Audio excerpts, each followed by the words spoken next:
안녕하세요. 부모교육 전문가 임용주입니다. 이번 차시는요, 자존감에 대한 이야기를 나누려고 해요.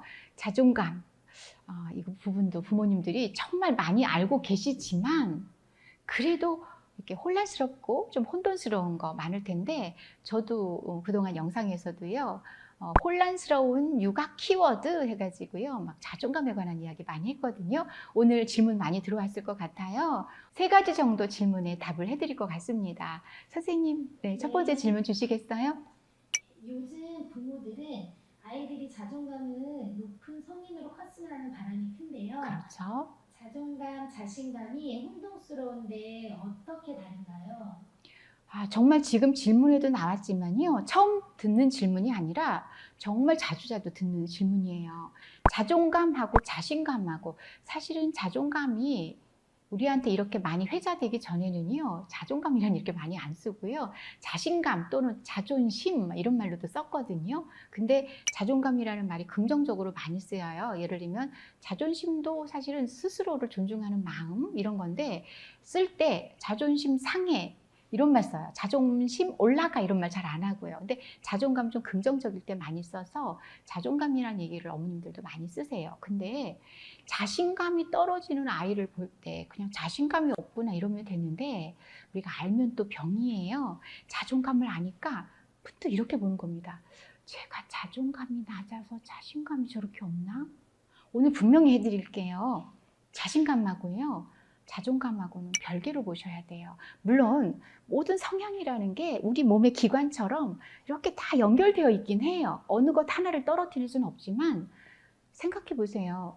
자신이 있는 게 있고 자신 없는 게 있어요. 근데 만약에 제가 자존감이 높아요. 그럼 다 자신 있나요?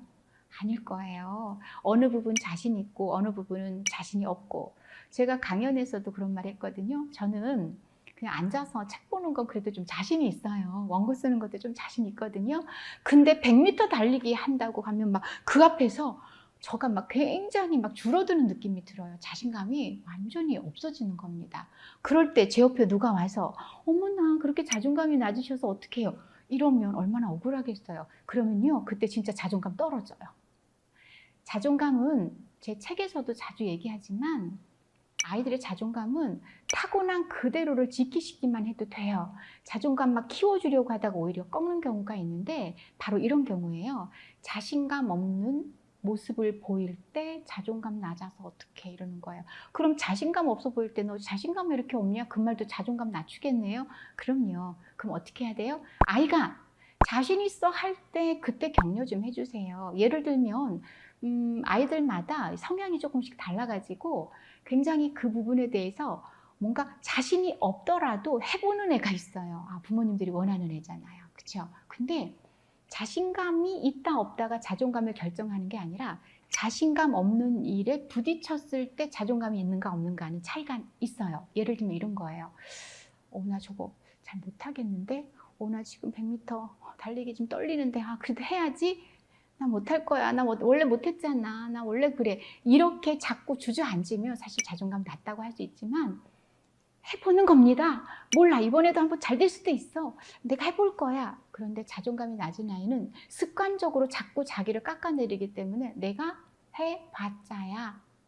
근데 진짜 안 됐어요. 그러면 거봐, 안 됐잖아. 거봐, 안 될 줄 알았어. 막 이렇게 되는 거예요. 근데 자존감이 높은 아이는 자신감이 없는 일에도 시도는 해보지만 안 됐어요. 그럴 때 어떻게 하느냐? 인정해요. 그럴 수 있지. 못할 수 있어.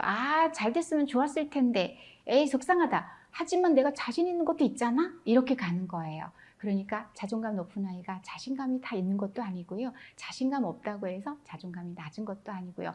다만 자신 없는 것에 대해서 대하는 태도, 그리고 원하는 결과가 나오지 않았을 때 그것을 대하는 태도, 남 탓하고 핑계대고 자기를 비하하고, 이건 사실은 자존감 낮은 태도고요. 잘 성과가 안 났다 하더라도 인정하고 또 시도하는 거라면, 우리 아이는 평소에 자신감이 없다 하더라도 자존감은 괜찮은 거라고 생각하시면 될 것 같아요. 이성적인 아이들을 보면 자존감이 낮은 것처럼 보이기도 하는데요. 진짜 우리 앞에 질문하고도 맥락이 같을 수가 있는데 자신감이 낮은 아이들이 엄마들이 생각하기에 내성적인 아이들이라고 생각을 하는데 내성적인 아이들 여러분 특징 한번 떠올려 보시겠어요? 목소리가 크다? 좀 작아요. 발표하라 그럴 때 이렇게 든다? 아니요. 들어도 이 정도. 그 다음 자기 표현을 잘한다? 얘들아 놀자. 안녕. 이렇게 막 외향적이냐? 아니거든요. 자존감은요. 성격하고도 조금 분리해서 생각해 주세요. 그래서 이게 좀 혼란스러운 육아 키워드일 거예요. 내성적이라는 말 자체가요. 좀 축소시키는 느낌이에요. 그래서 내향이라고 표현했으면 좋겠어요. 왜 성이라고 안 하죠? 왜 향이라고 하죠? 밖으로 향하다. 내 향, 안으로 향하다. 그래서 밖으로 표현을 잘하는 아이가 있어요. 우리가 표현 자체가 겉표자잖아요.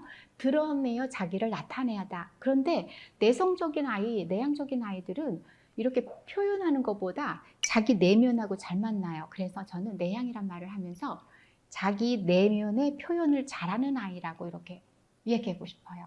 그래서 내성적인 아이들은 자존감이 낮아 보이는 이유가 발표 잘 안 하고 나서지 않고 목소리가 작고 인사하라 그러면 안녕하세요 이렇게 인사하잖아요. 그러면 자꾸 끄집어내서 목소리 크게 인사해. 여러분 그렇게 하지 마세요. 왜냐하면 그러는 순간 아이가 자존감이 낮아져요. 무슨 얘기냐? 나 못하는 거를 자꾸 지적받으면 사람은 다 못하는 앤가? 이렇게 돼요. 제가 오늘 질문에 나오면 참 좋겠지만 나오지 않더라도 자존감 키우는 거에 대한 이야기 해주고 싶거든요. 제발 못할 때 순간 포착하지 않으셨으면 좋겠습니다. 특히나 내성적인 아이는요. 얘기를 듣지요. 그럼 그게 오래 가요. 뒤끝 있는 사람 봤어요? 여러분? 뒤끝 있는 사람들이 가만히 보면은 성격이 나빠서가 아니에요. 남의 얘기를 귀담아 들어요. 그런 다음에 그 말을 어디로 갖고 오는 줄 아세요? 자기 내면으로 가져와요. 그래서 그거를 곰곰 곱씹어 보는 거예요. 그래서 장점으로 말하면 넌 참 경청을 잘하고 너는 남의 말을 허투루 듣지 않고 그걸 오래 새겨서 그리고 속상한 과정을 거친 다음에 걔는 고쳐요. 근데 그 곱씹는 과정을 부모님들이 못 견뎌요. 왜냐면 혼내도 엄마 먹을 거 없어 이런 애가 좋아요. 혼냈던 저기 구석에 가서 앉아 있어요. 그러면 엄마 먹을 거 없어? 하는 애는 자존감이 높아 보이고요. 똑같이 혼냈는데 누구는 저기 가가지고 뚱 하고 있으면은 아유 저거 이렇게 되거든요. 아니에요.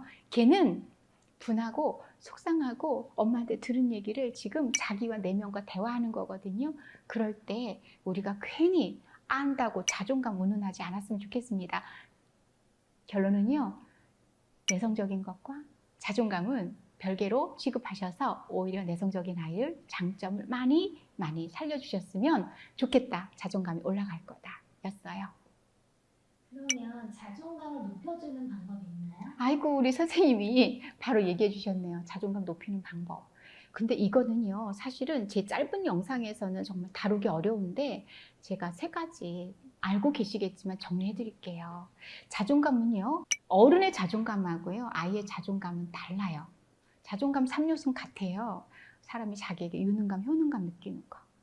그 다음에 내가 사는 세상은 참 괜찮아 이렇게 안정되고 안정감 느끼는 것이 자존감에 영향을 주는 거. 그리고 이 자존감 높은 사람들은 조절력이 있어요. 하고 싶다고 함부로 하지 않아요. 하고 싶지 않다고 핑계대고 안 하고 그러지 않고요. 하고 싶지 않지만 해야 되는 건 하고 남에게 책임질 일은 책임지고 이렇게 절제력이 있거든요. 이런 3가지 면에서는 어른의 자존감 요소는 같은데 어른들은 요즘처럼 정말 여러분 너무 위협적이지 않아요? 코로나? 코로나19 확진자가 여전히 100명대 이상을 이어가고 있습니다. 이런 상황에서 어른들은요. 큰일 났다 하면서도 그래 버티고 지켜야 돼. 내 스스로를 지키고 우리 가족을 지키고 우리 먼저 안전하게 잘 지내다 보면 좋아질 거야. 이렇게 자존감 회복을 하는데 원래 전쟁통이나 굉장히 위협적인 상황에서는 우리 자존감이 내려가거든요. 그만큼 어른의 자존감은요. 스스로가 잘 지킬 수가 있는 반면에 아이들의 자존감은 연약해요. 그래서 누가 좀 건드리면은 정말 툭 떨어질 수가 있습니다. 우리 아이들의 자존감을 살려주는 거. 자, 해볼게요. 여러분 이미 잘하고 계시고 다 알고 계세요. 근데 이거 잘하고 있다고 생각하시는 건데 제가 자존감 키우는 거 먼저 효능감, 유능감 올려주는 거예요. 잘하는데 와 멋진데 이 얘기 들으시면 아이고 칭찬 많이 하면 칭찬도 독이 있다고 막 제발 여러분 칭찬 독될 때까지만 한번 해주십시오. 우리는 그렇게 칭찬이 독될 만큼 잘하는 사람 아니에요. 저만 그런가요? 칭찬 독될 만큼. 자, 그리고 칭찬이 조금 우리는 좀 많이 하는 집이야 라고 한다면 인정해 주는 거죠. 현재 하고 있는 일을 어머 하고 있구나. 오와만 해도 이제 다 알게 되거든요. 이렇게 아이가 괜찮은 사람이라고 알 수 있도록이요. 사실 우리 어른들은요, 내가 괜찮은 존재인지 자기 스스로를 일깨울 수 있어요. 그럴 능력이 있잖아요. 근데 아이들은 아직은 누군가 나보다 힘센 사람, 부모님, 선생님으로부터 칭찬을 받으면 그것이 바로 내 모습이 돼요. 그래서 자꾸 보여주고 알려줘야 돼요. 우리 어른들은 안 알려줘도 우리가 이미 알고 있어요. 내가 얼마나 근사한지. 그 다음 두 번째, 안정감 느끼게 해야 돼요. 아이 앞에서 자존감 키우는 그 안정감을 어떻게 올려주냐면 세상 막 힘들다. 한숨 쉬고 불안해하고 그 다음에 제일 나쁜 거 엄마 아빠 싸우는 거 이게 전쟁이거든요 아이들한테는. 그래서 우리 집이 아이에겐 우주고 세상이에요. 물론 어린이집, 유치원, 학교가 아이들의 세상이지만 가장 안정감을 느낄 수 있는 우리 집에서 물적으로 우리 아이에게 편안하게 잠자리라든가 너무 덥지 않게 춥지 않게 해주는 거 있다면 인적 자원인 부모님께서 편안한 환경 만들어주는 게 아이의 자존감 높여주는 거예요. 그러니까 이렇게 웃어주는 거. 여보 식사 맛있어? 맛있어? 하면서 부모님 행복한 거 자존감 올려주는 거예요. 특별히 올려줄 생각하지 마세요. 그냥 그런 환경 만들어주시면 돼요. 그리고 자존감 올려주는 거 세 번째 바로 조절감이에요. 하고 싶지만 하면 안 되는 거. 꼭 해야 되는 건 하고 싶지 않아도 하는 거. 이게 조절감이 저도 그래요. 참 어렵습니다. 여러분 화 막 울컥울컥 나지 않아요? 그래서 막 화 조절법, 감정 조절법 저는 지금도 공부하고 있는데 아이들이야 말을 뭐 하겠어요? 근데 자존감 높은 사람 보면은요. 자기가 어떻게 처신해야 될지 알아요. 이 자리에서 내가 어떤 목소리로 어떻게 안 된 부분에 대해서도 말할 수 있는가, 화를 낼 것인가, 목소리 키울 것인가, 낮출 것인가. 근데 아이들은 요걸 지금 아주 기초 단계에서 배우고 있는 거라서 요 조절감을 키우게 하는 건데요. 어떻게 조절감을 키우는가라는 건 아마 훈육 부분에서 여러분들이 많이 다뤄주셔야 될 것 같아요. 우리 아이의 자존감을 키우는 방법 참 잘하고 있다는 거. 그리고 우리 아이가 사는 세상이 편안하고 안전하다고 느끼게 하는 거.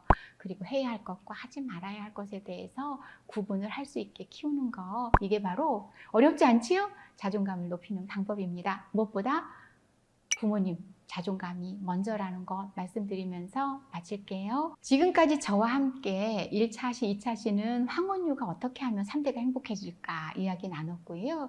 세 번째 시간은 우리 아이 자존감에 대한 이야기 나눴습니다. 여러분 이 새 영상을 통해서 여러분의 육아에 조금 도움이 되었으면 좋겠고요. 큰 도움이 되었으면 더욱더 좋겠습니다. 또 만나겠습니다. 감사합니다.